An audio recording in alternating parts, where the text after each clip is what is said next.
To start, let's define infectious disease. Infectious diseases are illnesses caused by infectious agents entering the body and multiplying. Infectious agents include bacteria, viruses, protozoa, fungi, parasites, and prions. Each of these agents enters the body and then attacks the immune system by multiplying as quickly as possible. Infectious diseases are any diseases caused by an infectious agent multiplying within a host. Infectious diseases can be transmitted from fomites, which are inanimate objects that carry diseases, such as clothing or utensils. They can also be transmitted from animals to humans, in food, in water, in soil, through the air, and person to person. Infectious diseases that are transmitted from person to person are called contagious diseases.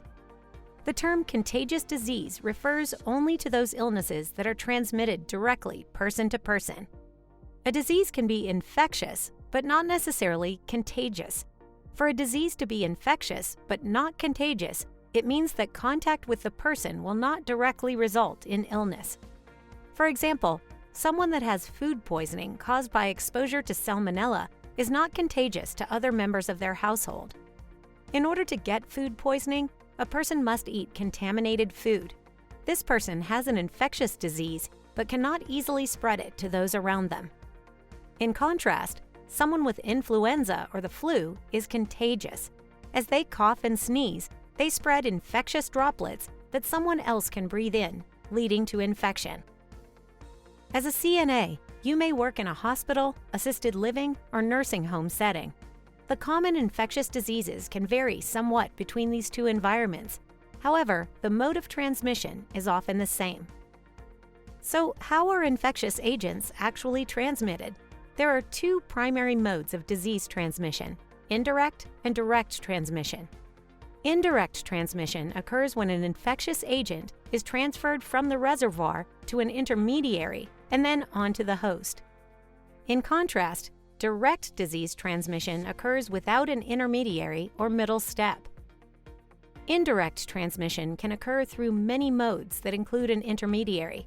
Some of the examples of intermediaries include water, food, injury, etc. These are not the only methods of indirect transmission, but they illustrate that transmission is varied. The most common way to transmit infections from person to person is through direct contact. This is one of the reasons that we used the elbow bump during COVID-19. Reducing our hand-to-hand contact is essential for curbing the spread of infectious diseases. Some forms of direct contact include hand-to-hand, mother-to-baby, blood and fluids, and sexual contact. Both direct and indirect transmission follow the basic chain of infection. The chain of infection starts with the infectious agent, continues to the source, finds its way back into the environment through the portal of exit, passes from potential host to host during the transmission phase, and then enters and infects a new host, and the process continues. Correctly identifying infectious diseases is essential for limiting the spread of infection. This is particularly important when working with medically fragile populations. Many of the people you will encounter during your work are considered medically fragile and are at high risk for contracting infections. Quick and accurate identification of infectious agents is important in group or congregate settings. Congregate settings is another way to describe anywhere that people live near one another, such as long-term care facilities, rehabilitation centers, and hospitals. These settings are often home to large numbers of medically fragile individuals living in close quarters, with shared common areas and shared staff.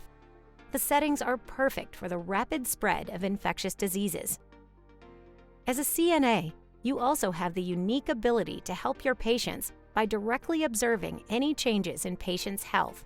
Because you are often the one that spends the most time with patients, you may notice seemingly small shifts in mental health, skin changes, or more.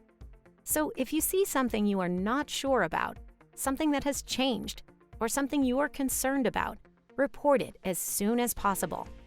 Please remember that while your input is valued, it may take other members of the team some time to address the concerns.